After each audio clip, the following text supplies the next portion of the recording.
guys, ang magandang araw. Today's video ay magluluto ako ng ginataang crabs at saka may gulay.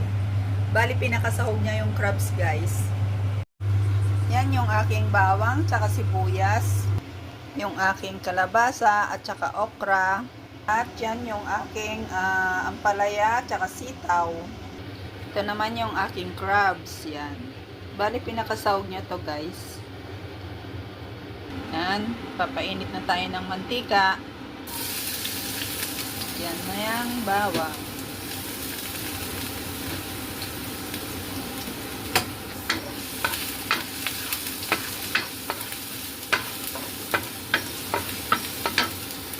Yan, lagay na natin yung sibuyas.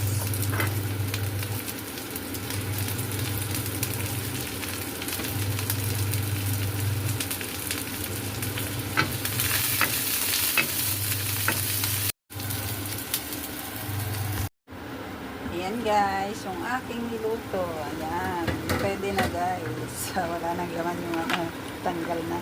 2 crabs lang yan. Ayan. Sarap din yung ayan. Done na guys. Wala nang sabaw. Thank you for watching. God bless. Bye.